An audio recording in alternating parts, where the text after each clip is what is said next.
Welcome to the All of Christ for All of Life podcast, where we equip men and women to be faithful in every aspect of life.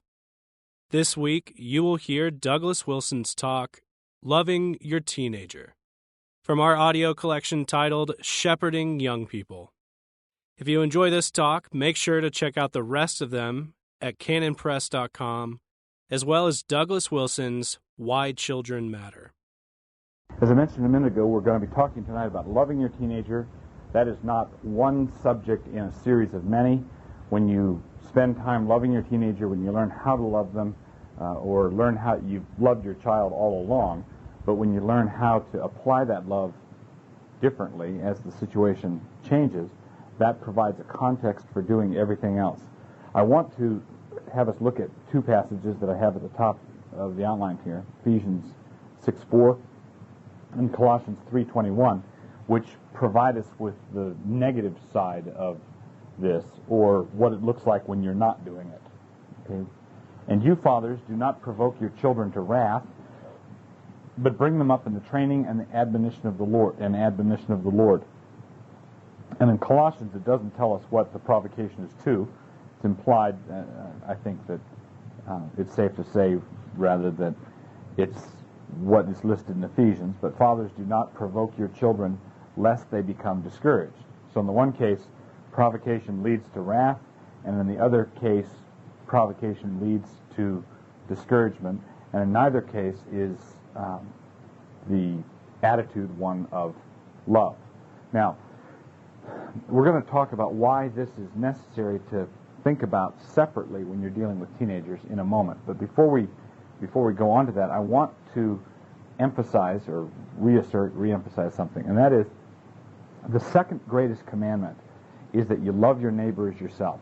When Jesus talked about this, he said the greatest commandment was to love the Lord your God, which covers the first table of the law. If you look at the Ten Commandments, loving the Lord your God involves the first table of the law. Loving your neighbor as yourself involves the second table of the law. The first table of the law, you love the Lord your God with all your heart. You don't have other gods before him. You don't make a graven image, and so forth. You remember the Sabbath day to keep it holy. These are Godward duties. The second table of the law, you shall not steal, you shall not murder, you shall not covet, are all directed toward your neighbor.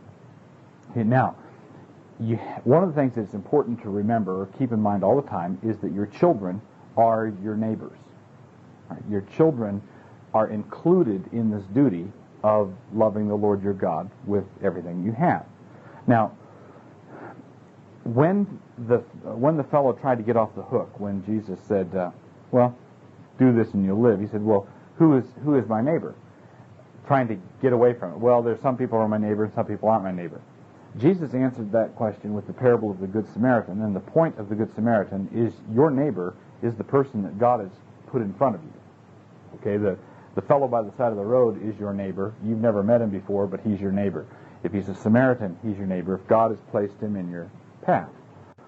Well, with your children, God has placed them in your path in a semi-permanent way. They are your neighbors in an ongoing sort of way. Consequently, you have an obligation to love your children as yourself. You have an obligation to give that love to them, and because God doesn't build the universe willy-nilly, when he tells us to love someone, that someone that we have a duty to love has a need to be loved. All right? When God tells wives to respect their husbands, husbands need to be respected. When the Bible says, husbands, love your wives, wives need to be loved. Now, this is particularly the case with your children. I'd like you to turn to 1 Timothy 5, verse 8. This is talking about financial provision, but I believe the principle is broader than that. But if anyone does not provide for his own, and especially for those of his household, he has denied the faith and is worse than an unbeliever. Well, it's like we saw at the end of Galatians last week. We're to do good to all men, especially to those who believe. All right, we are to be predisposed to love our neighbor that is anyone in the world, especially those who are Christians, and then within that subset, especially those who are in our family. Right? So we have the highest priority in a family is a husband loving his wife. The second highest priority is the parents loving the children. The third highest priority is the family loving the other saints in the church. And the fourth priority is loving the people that you happen to meet day to day. So you're to do good to all men. You're to be disposed to do good to all men, but especially those who believe. And if we take this seriously, especially those of your household. I have a greater duty to provide for my household than I have to provide for people on the other side of the world. I have an immediate duty to meet the needs of the people in my household. That includes their spiritual needs, that includes their emotional needs, and consequently that includes their need to be loved. That includes my duty to provide for them by loving them. Now, there's one other comment about this before we go on to specifics. We oftentimes assume that God's commandments are lifted or abrogated in the home, right? And they're not.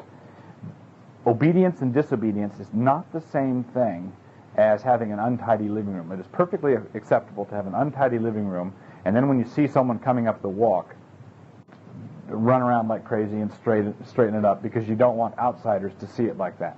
That is perfectly acceptable. It is not acceptable to tolerate sin in the home and then put on a false front when people come. But sad to say, there are many homes where they will tolerate a tone or an attitude or comments or a biting sort of thing from parents to children that you would be horrified if you heard at church. All right? If someone said this in that tone to someone else at church, you'd be dismayed. But that's the sort of comment that goes on in the home all the time. That kind of shortness and that kind of irritation. If you saw that in the church, you'd say, "Boy, this is one sick church." If you saw that kind of carping and sniping and irritation and anger, you'd say, "There's a real problem here," and there would be. But the commandment to love our neighbor does not mysteriously disappear as soon as we get home, and the only portion of the church that I'm dealing with are my own kids, or my wife, or your husband, as the case may be. So, in the home, do not tolerate practices that you would not tolerate anywhere else. Do not tolerate discourtesies that you wouldn't tolerate anywhere else. Do not tolerate snide comments or cutting comments that you wouldn't tolerate anywhere else.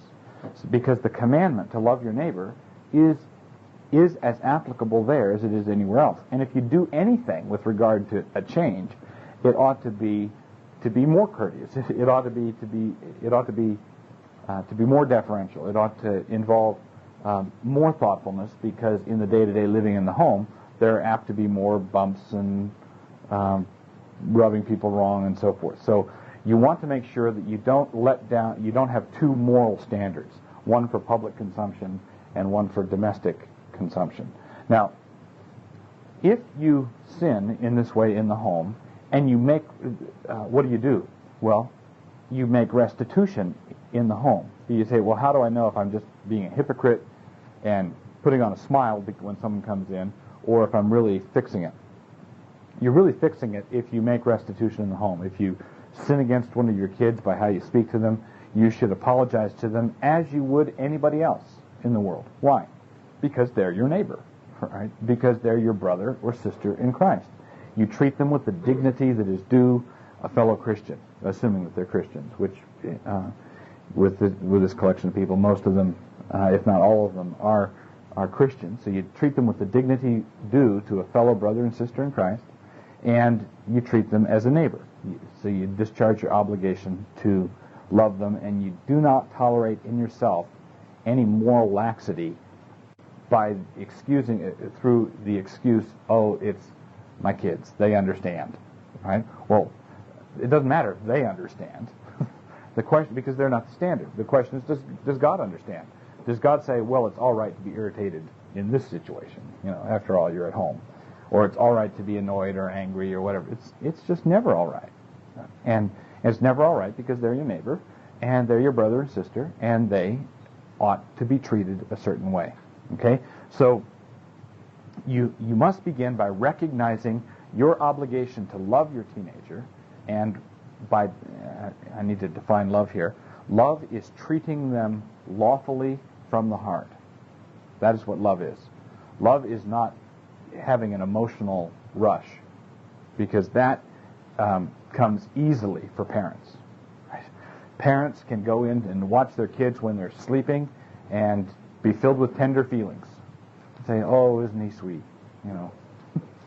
Well, that kind of tender feeling doesn't do anything when you're in the middle of some kind of controversy, trying to get him to take his clothes to the dirty clothes hamper, or get him to do this, or get him to do that. All of a sudden, you're not thinking about how sweet he is, and all you're thinking about is how annoyed you are, irritated you are. And loving him is not this emotional rush. Loving him or loving her is treating them lawfully from the heart. That's what it is. If you treat them unlawfully, you're not treating them with love. If you're treating them in any way contrary to what the Bible requires, you're not loving them. Even if you have this emotional sentimentality toward them. Now, that sentiment is not bad. It's not wrong. It's a perfectly normal human emotion, and God built it in, and it's to be enjoyed. But I believe it can only be enjoyed really long term if you're treating your kids lawfully with a whole heart. If you're treating them according to what the Bible says to do. Okay, so don't water down the requirements of God in the home. If anything, strengthen them.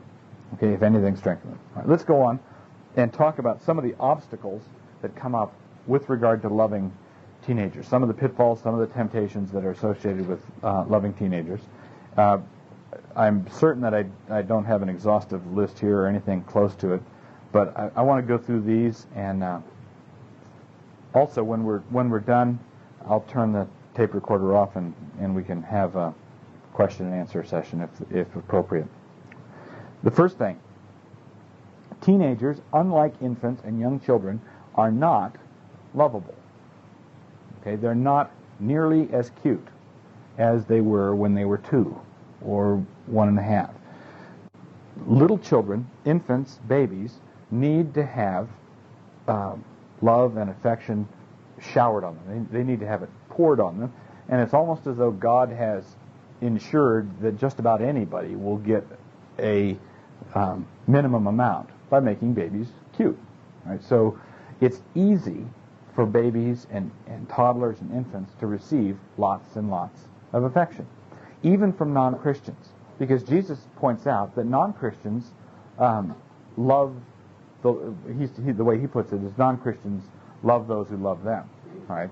That's, even a natural man can do that. Natural men can love the lovable.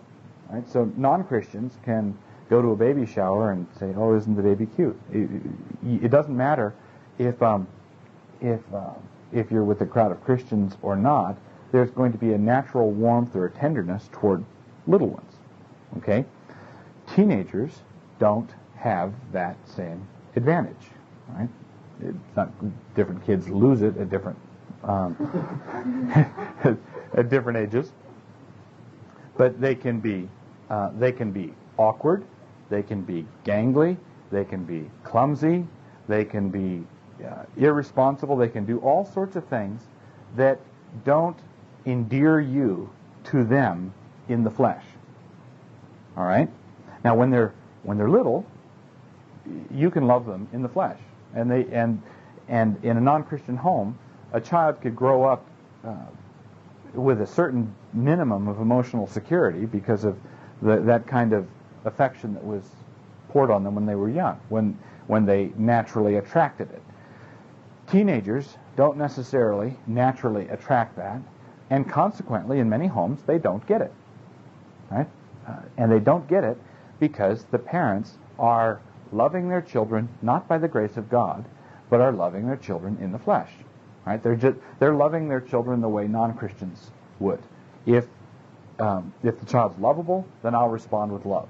If the child is getting on my nerves, then I will respond by keeping my distance. Right? Now, even if you're not losing your cool, even if you're not getting irritated or angry, all you have to do is keep your distance, and you're doing damage, because the teenagers teenagers need to be loved and need to have that affection shown to them, need to have that contact with you, and they need it as much as the little ones do. They just don't look like they do, and there's nothing natural about them that will naturally attract it. Okay? Mothers will have a hard time. For example, it's one thing to rally around a baby who's so cute, and it's another thing to look up at your teenage son who's a foot taller than you and think how much he needs to be loved by you. Right? There's nothing natural that shouts that at you. So what you have to do is think about it and then act according to what you know is true, not act according to what you see, right, on a surface level. So teenagers, unlike infants and young children, are not naturally lovable. So consequently, you have to choose to love them, that is, treat them lawfully with a whole heart, go out of your way to love them in this way, contrary to the evidence of your senses. Okay, contrary to the evidence of your senses. Okay, the next thing is a related one. Because they're bigger, and they're smarter, and they're quicker on their feet, they're fast with a comeback, they can make a joke out of something, loving them is complex. All right, it's not this simple thing. When you love this baby here, just takes it. She just takes, nothing complex about it at all. All right, it's a very simple transaction. But when you're loving a teenager, well, they may be moody, they may be keeping their distance, not because they want to keep their distance, but because they want you to overcome the distance. You could get yourself into all sorts of trouble by saying, well, they don't want to talk to me, I don't want to talk to them. All right? Well, it's not that simple. All right? As husbands can tell you about their wives, just because your wife doesn't want to talk to you doesn't mean she doesn't want to talk to you. Those are two entirely different propositions. And and remarkably enough, the same sort of thing comes up with your kids. Now, loving them involves getting into tangles. It involves getting inside their head and finding out what they're responding to at school and what's happening and did they have a good day or did they have a bad day. And those sorts of conversations and those sorts of talks are complex. They're complicated. So because and a kid might come back and you say, no, I'm fine. I don't need to talk. Right? There may be barriers there. There may be things to overcome. There may be appearances you have to overlook or get around. So loving them is complex, and it's easy just to walk away. If they aren't a screaming basket case, all right, as some kids are, if they're a screaming basket case and saying, I'm an emotional wreck and I'm going to commit suicide, and then the parents will talk to them, complex or not. But if you're dealing with normal teenagers in Christian homes, a lot of times they'll just put you off, and they'll say, well, I'm not going to trouble my dad, or I'm not going to trouble my mom, or I'm not going to bring this up. And that's something you have to figure out. You have to read between the lines, and it's just complicated. It takes hard work. Babies are simple. Teenagers are complex. Okay? So that's the second thing. Half of your teenagers, on the statistical average, are young women. Consequently, when they were little girls, it was easy to, if you're dealing with a toddler who's a boy and a toddler who's a girl, it's easy to treat them with warmth and affection, and to dish out the same kind of warmth and affection. But many fathers, as soon as their daughters turn into young women, right, as soon as they turn into young women, a lot of fathers say, okay, I'm going to back off. I'm going to back away. I'm not going to hug her. I'm not going to do anything like that. I'm not going to do anything physical. Not because he's tempted by anything sexual, but just because he thinks there's something, it's not in keeping with propriety, or I'm just going to keep my distance. And that's just wrong-headed. Okay? What dads have to do is hug their daughters. Dads have to hug their daughters. When they're walking by, give them a hug. When they go somewhere, give them a hug. When they go to bed, go up and pray with them and give them a hug. Good night hug. Just lots of physical affection that way. And it's not It's not sexual at all, but it is physical, and it is important. And because it's physical, it's going to be a real protection for them later on. Okay, and I might as well say this at this point. A lot of little girls, whose Nancy and I have an expression that we use in our family for. The expression is that someone's tank is low. All right? If someone's tank is low, that means that they're starting to act in a way that is attention getting, or they need some kind of affection or attention or some kind of time spent on them. All right? And when we see manifestations of that, we say their tank is low. Well, there are a lot of little girls whose tank is perpetually low. All right? They're running on fumes, and they've run on fumes for years and years and years and years. And and one of the danger signs, this is one of the ways you can see it with little girls, is if relative strangers who are men come over to visit. If this little girl is on their lap or too friendly with men that she doesn't really know when she's little, and you've got to there are differences between personality types, obviously, but this is a good rule of thumb. What you need to do is say, okay, Dad is going to give this one all the affection that he can, physical affection. I still remember when I was a boy. Grade school, probably early grade school. My parents went over to visit some friends of theirs, and when we were driving home, I remember my dad saying to my mom about there was a little girl in that household a year or so older than I was, a year or two older. And my dad said to my mom, they're going to have trouble with her, with men, as soon as she's old enough, you know. And sure enough, that's what happened. And how did he know? Well, she didn't know him that well, and he sat down in their house, and she was on his lap, and and driving away, they're going to have trouble with her, and they did. Now, what happens is this little kid's tank is low, and little daughters need male affection. God has built that in. He's required fathers to pour on male affection, and this little daughter doesn't get it. So her tank's low, and so she starts searching for it elsewhere. And when she's a little girl, she's a nuisance. All right, and she, after a while, comes to realize that she's a nuisance. That makes her more insecure, and so she's looking for more and more affection. Well, as soon as she hits adolescence, and as soon as she becomes a young woman, all of a sudden, for the first time in her life, boys are volunteering to pay attention to her without her having to chase after. All of a sudden, she's not chasing after male affection, male attention anymore. All of a sudden, male attention is chasing after her. Now I've got something to barter with. I've got something to negotiate with. And she doesn't have a sexual problem. She's just got a real problem with needing the affection and warmth from Dad. Now, some people are more outgoing, some boys and girls both. Some are shy, some are outgoing. Make allowance for that kind of personality difference, or innate personality difference. But even given that personality difference, outgoing personality types can have a low tank too. Just because they're outgoing doesn't mean that they don't need that affection. And so pour it on. So dads, hug your daughters.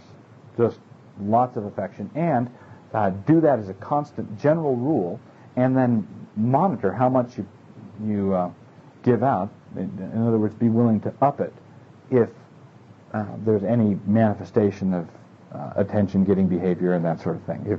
If you think, in your opinion, that her tank is low, then give her more than you think she needs. Just lots of affection.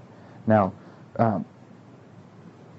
that also involves verbally complimenting them and that sort of thing, but we're going to get into that later on. Okay, next thing. Because teenagers are big people, they're in many cases as tall as you or taller, they look like other people in the world. They don't look like to you a product in transition. They look like to you a product that is finished, right? In other words, you think when you're dealing with this person, I'm dealing with a completed person. I'm dealing with a person whose name is this, and they're walking around in the world just like I am. And consequently, when there's a bump or a collision or a misunderstanding between parent and child, many times the parents take it personally. Okay? In other words, parents get their feelings hurt by the teenager and back off. All right, if you're going to be that way, if I'm going to cook you this meal and you're not going to say thank you, and you back off. And when you back off, you're not giving them the attention and the affection that they need. And incidentally, you're not in a position to correct the self-centeredness that you may see there either. Because you need to correct, and you need to teach, and you need to admonish, and you need to rebuke. But you have to do it in a context of love. Right? That's what gives you your audience. And if you get your feelings hurt, let's say your child sins, is ungrateful, or takes advantage, or whatever it is disobedient, and doesn't get a job done, or that sort of thing, and it bothers you, and you take it personally. I work so hard, and they don't understand how I work, and all I do for them, and I sacrifice them, and they didn't even say thank you, and then you back off. All right? Now, if you back off that way, you are not disciplining them for their good. You are retreating from the situation for your own good. In other words, you're being selfish. Okay? Now, if you take the sin of your children personally, then Galatians 6:1 applies, where it says, if a brother is overtaken in a trespass, you who are spiritual, restore such a one. Now, in a family, in a home, it's very unusual for a parent to let a child do this thing without at some point correcting them, right? But if they've taken the thing personally, when they correct the child, it's going to be with a little bit of acid in the voice. There will be an edge in it. There will be a cutting aspect to it. There will be a destructive element in the discipline. If you are disciplining them for their sake, then you can do it judicially and calmly and kindly, and there'll be no edge in your voice at all. If there's an edge in your voice, if there's a razor edge to it, if there's acid in it, then you're correcting not for their benefit, but for your own benefit. And if you're correcting for your own benefit, you're just letting them have it. You're venting steam. You're not disciplining, and you're not really bringing up your kids. If you think that something needs to be said, but you know that you're not qualified to say anything, then go in the other room and get qualified to say something, confess your sins, and then come back out and correct. But make sure you don't rebuke and don't admonish with any kind of personal offense having been taken on your part. And while I'm on this, it is far easier generally for mothers to take the thoughtlessness of teenagers personally than it is for fathers. Dad shows up at the end of the day and, what's for dinner and how was the day? And the teenagers got home from school at 3:30 with their bad days behind them, ready to dump it into the home. And so mom's been dealing with their bad days and her bad day for the last 2 hours. And then dad comes home and he arrives well, by the time he gets home, there could be all sorts of tangles and hurt feelings, and mom has reacted to the kids.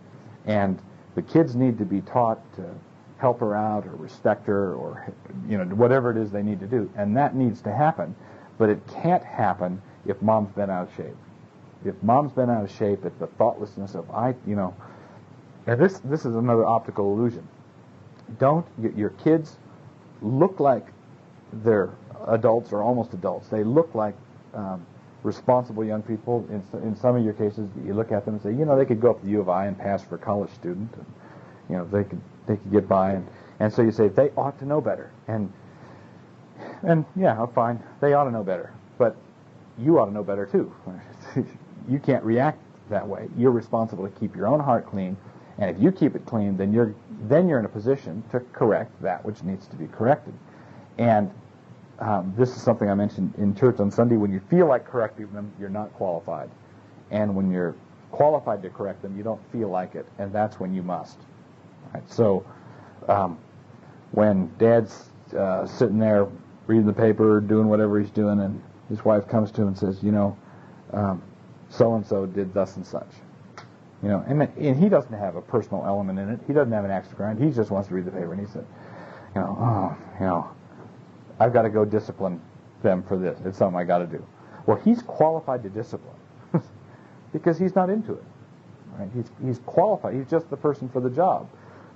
Mom, who has just come from the scene of the crime, hot, is not qualified at all to be involved in this. So what he needs to do is have her, take it easy, sit down, calm down. But he can't tell her to calm down and then not take action himself. He's qualified, so he's got to address it. He's got to protect her. Okay, the next one. Because they're much more independent. By this I mean they have friends, activities, and driver's licenses. All right, they've got places to go.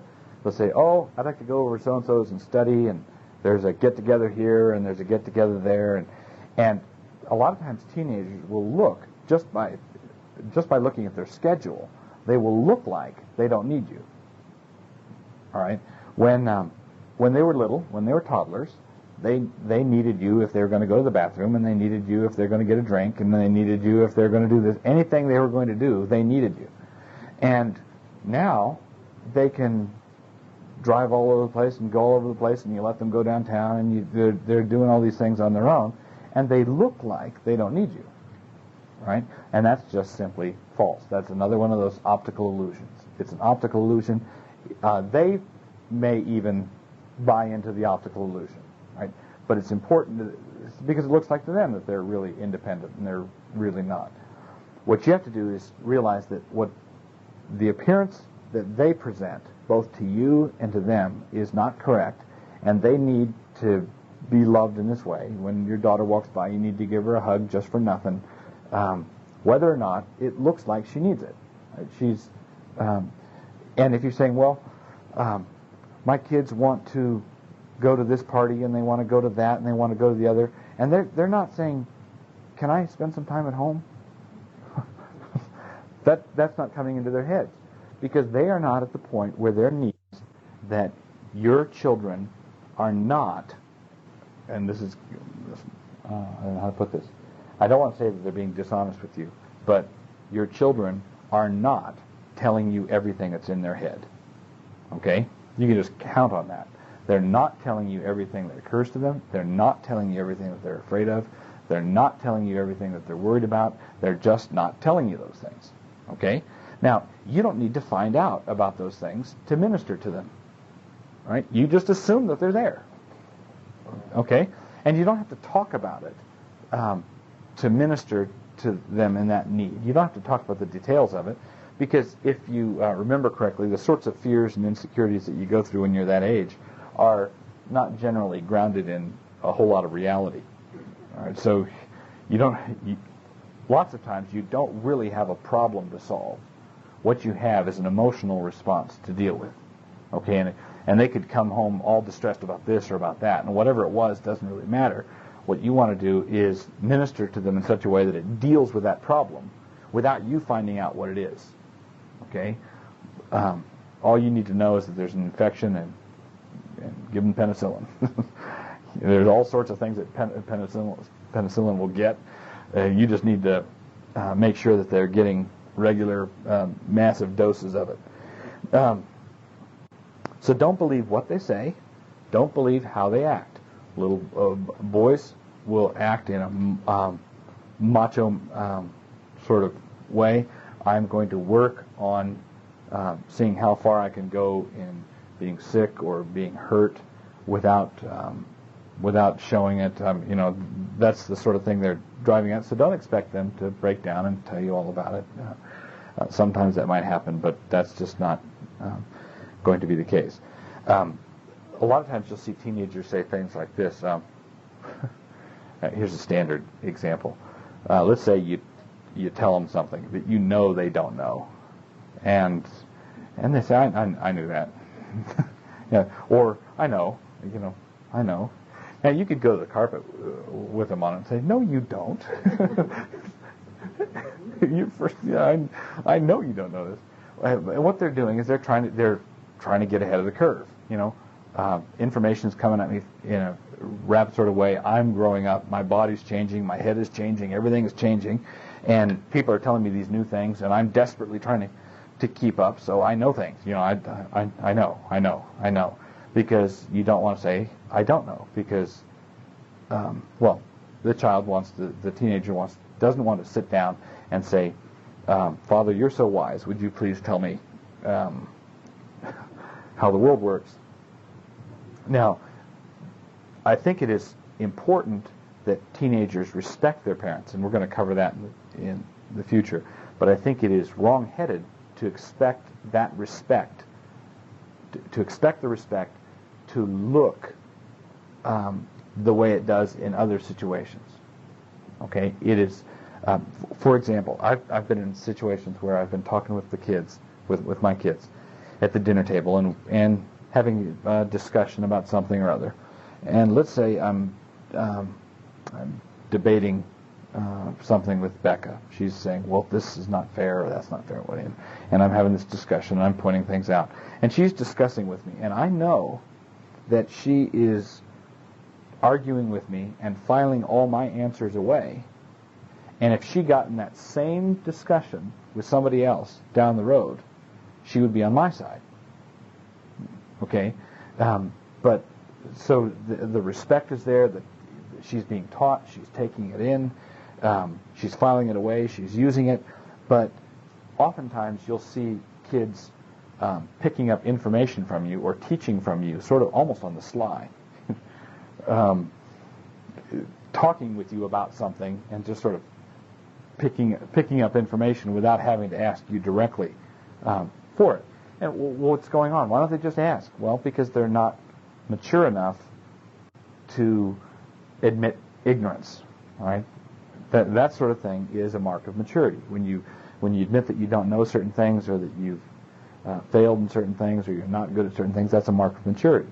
And since teenagers are immature, it is not something they do very well. So they want to say, "Oh, I knew that," or they desperately want to find out something from you, so they'll talk with you about it to see what you say, and they don't say, "Gee, Dad, thanks for teaching me that."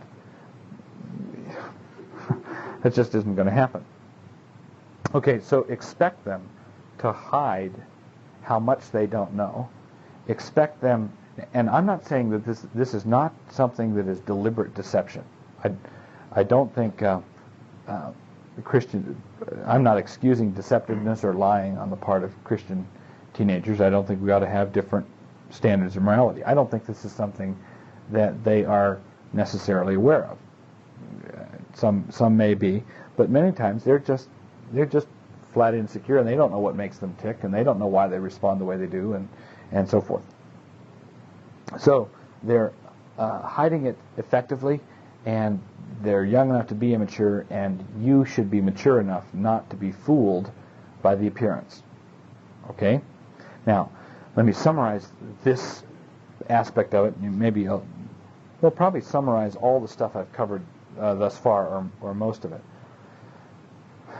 Treat them as, I hope this will communicate, treat them as though they were adults, and love them as though they were babies. Okay? Love them like they're babies, and treat them as though they're adults. Right? If you just treat them as though they were adults, a co-worker at the office, you're going to have one disaster after another. If you patronize them by just loving them like a little toddler, they're going to say, "Oh, you never let me do anything, and why don't you treat me like an adult?" They are in this weird situation where you have to love them like they're babies and treat them like they're an adult. Respect them as an individual, separate person, brother, sister in Christ, as a neighbor. Give them that sort of respect, and at the same time give them love. And the love is going contrary to your sensory experience. And the respect is also, because although they're big and they're maturing, they're not mature enough to warrant the kind of respect that you need to give to them. Okay, I want to talk about some concrete steps in doing this. And I'm going to draw a distinction here between sons and daughters again. Turn to Ephesians 5. Okay, I want to point out something about marriage here. In verse 22 it says, "Wives, submit to your own husbands as to the Lord.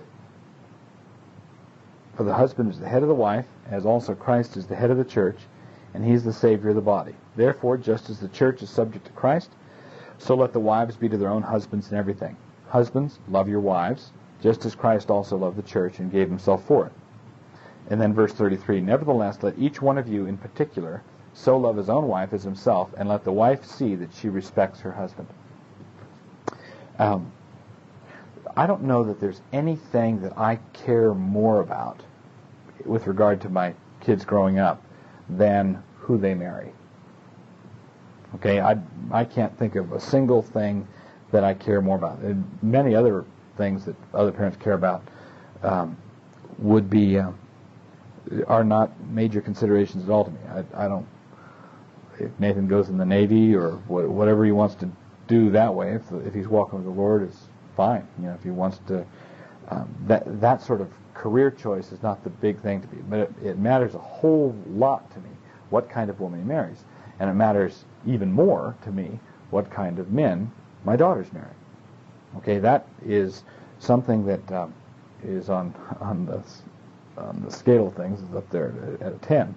Now, and incidentally, it wouldn't be hurting you. Many of your children are going to be meeting this person within a few years, if they haven't met them already. And it wouldn't hurt at all to be praying for this person now, because you don't know who they are. They may not be converted yet. The Lord knows who they are. The Lord's got it all under control, but you can begin praying for them now. It's a big deal.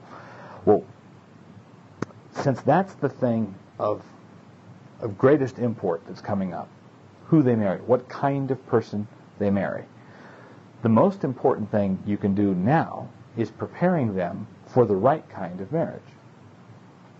All right? Now, I'm saying all this within the context of them being a godly Christian. You can say the most important thing in life is not who you marry. The most important thing in life is following Christ. But I'm speaking on the level of temporal choices and decisions. So it goes without saying that we're talking about a child who's been taught to love and obey Christ. Having been taught to love and obey Christ as a Christian, what do you do to prepare them for the right kind of marriage? Now, there are two different things that you have to do, and this is all within the context of loving your teenager. One of the things I've done, well, the thing that I want to point out about this passage is the Bible does not require wives to love their husbands. Right? It doesn't require wives to love their husbands. Nowhere in the New Testament does it require wives to love their husbands.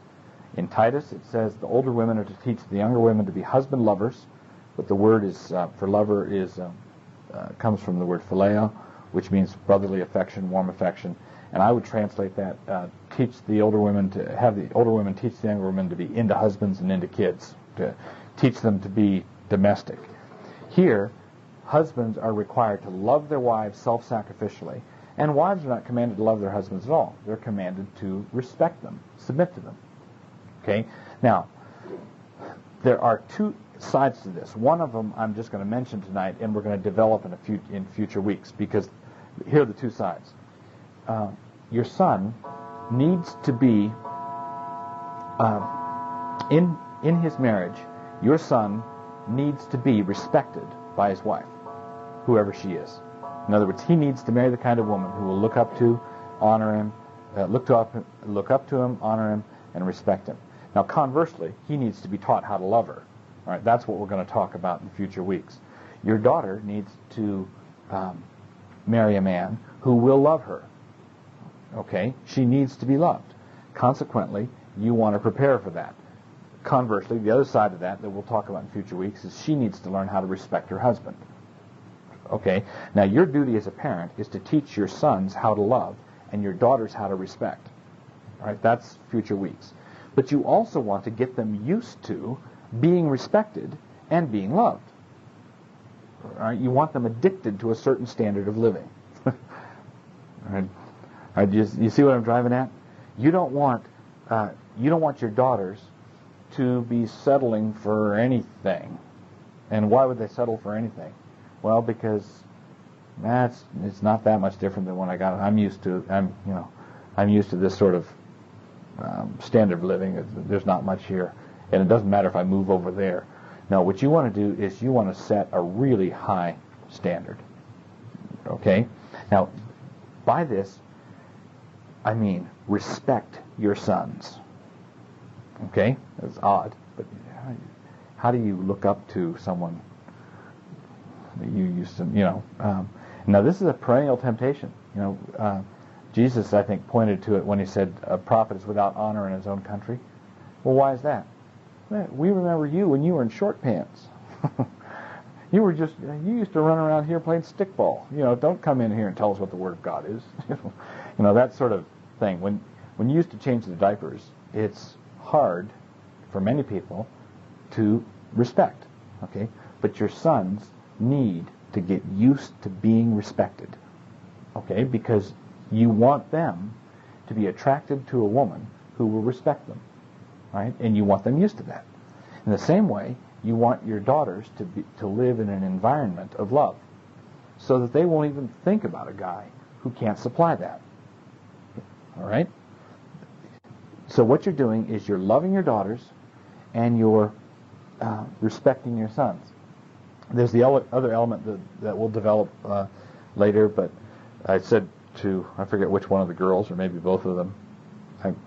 Anyway, I said something like, I don't want you to even think about a guy.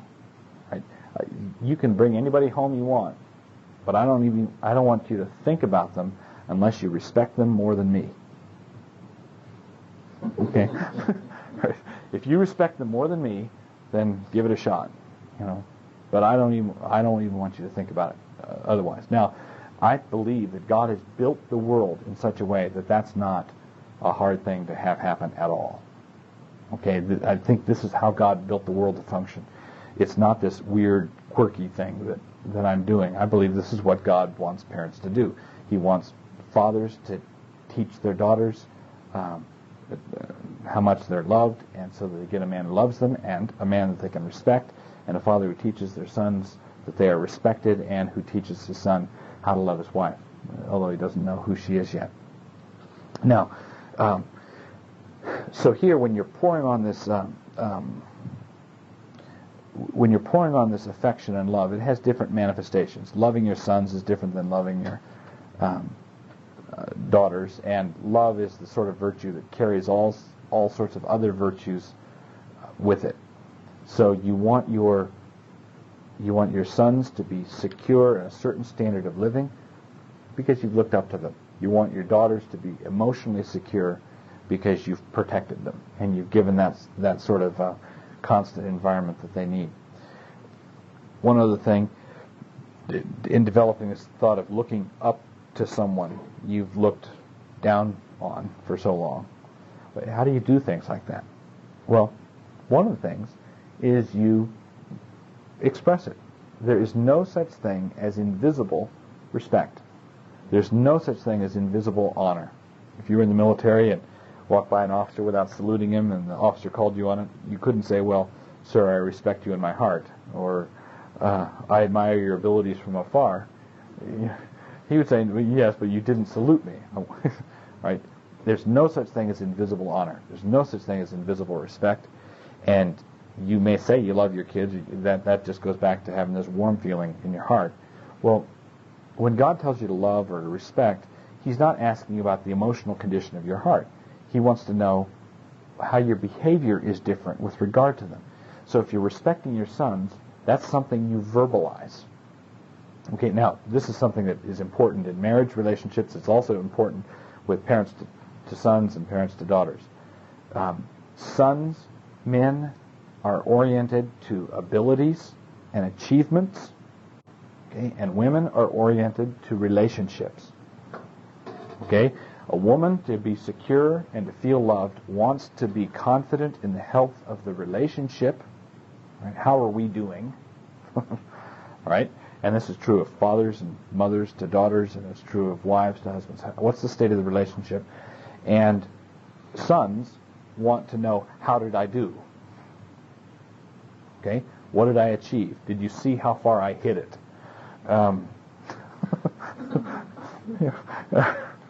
It's just the way it is. And here's another way of illustrating it. If you've heard this illustration before in marriage talks, forgive it, but I think it illustrates it well.